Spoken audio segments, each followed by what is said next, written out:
Okay, so this is our visual journal, demo number 3. Today I'm going to be demoing how to stitch a shape. If you look, it was supposed to be due at 2:24. Due to some snow days, we're a little bit behind, but we are going to continue moving down our list, even though the dates may have changed for the due date. This one is now going to be due next Wednesday. Okay, so stitching a shape. In your red visual journal shelves, you will find a shelf labeled sewing, and in there is some embroidery floss. There are some cups with some needles, okay, and all different colors of embroidery floss. For this project, or for this visual journal entry, what you want to think about is a simple shape that you would like to create using a simple sewing method. You can see on this example here, I had pre-painted the space with watercolor, which is a fun way to get your 3 materials and also add more depth and interest to this visual journal entry. This is another one that I have done previously. Again, I watercolored it, traced a stencil, and I've started to color in within my stitching, even added some quotes or words. This one's not totally finished, but a good example of another way you could do this. Okay, so quick reminder, here is your rubric to make sure that you have background, elements of art present, space on page, true to you, and at least 3 materials used. All right, so I'm going to use a page that I've already previously watercolor painted. Because you are going to stitch, make sure there's nothing on the back side of this page that you want to keep, because of course the sewing is going to show through on the other side. So you might want to pick a single page that is by itself, that you don't have to worry about stitching. Okay, so I've chosen this page and I've looked through the stencil bin. If you want to use a stencil, you want to find a simple shape that will be easy for you to stitch. Also maybe even sort of a bigger shape. You can see on the other one I did the butterfly. For this example, I'm going to combine some shapes. So I found this nice little swirly kind of sun stencil. And again, my watercolor I've already done and it is dry. So if you are trying to come up with a way to block this out, because you have 2 days that you need to finish it in, you could always watercolor paint the first day, let it dry, and then on the second day, you can select your stencils and begin to trace them in pencil over your watercolor background. Okay, I'm just going to do a little bit of some overlapping with my shapes here.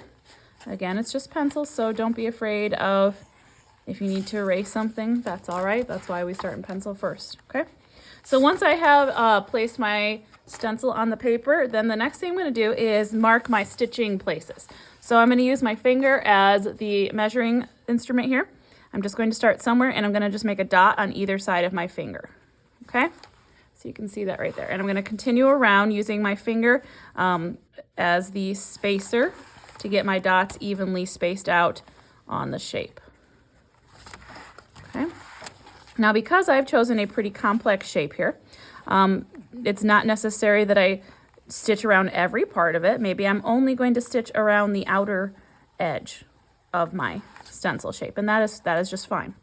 It depends on what look you're going for. As long as you are applying the sewing technique we're going over in some way, that's all that matters.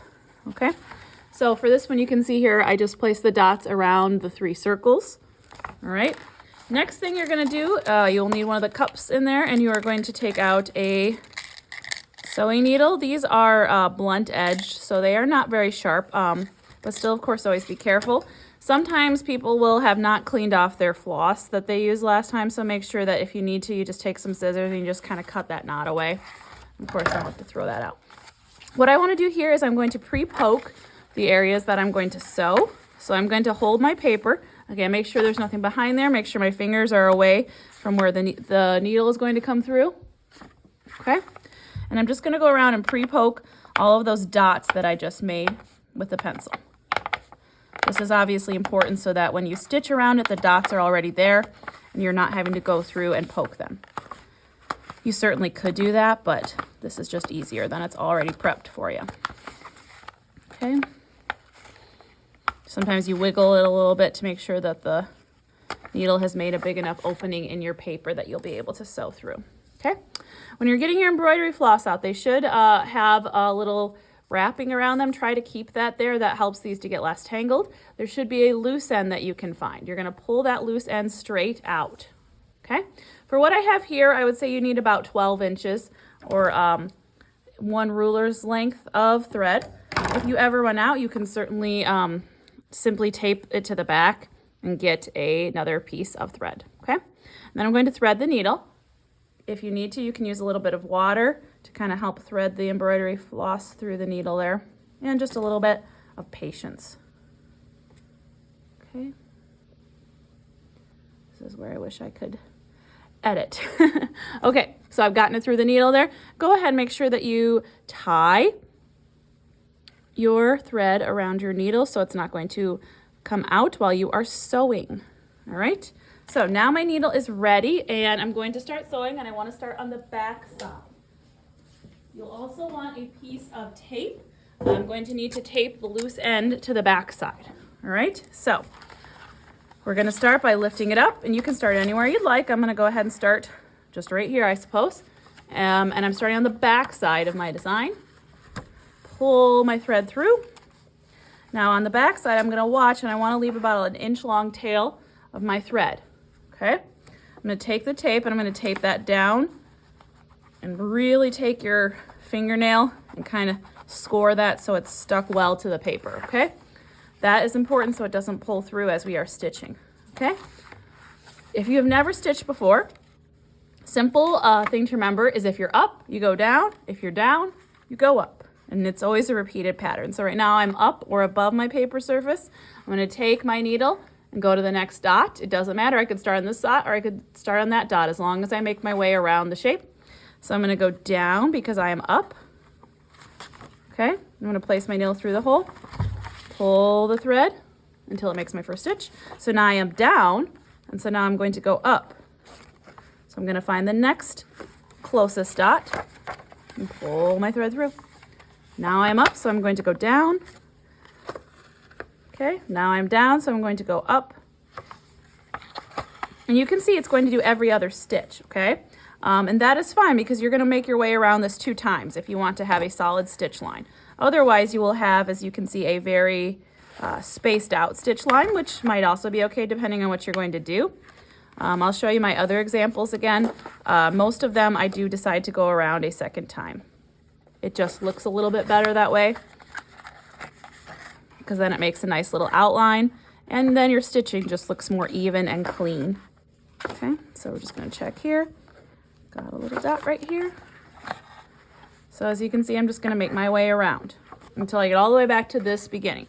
If you ever run out of thread, all you need to do is simply, let's say I ran out of thread right here and I need more thread and I want more yellow thread. All I need to do is simply end up on the back side where I've taped my first little tail. Go ahead and tape that down, trim it, okay?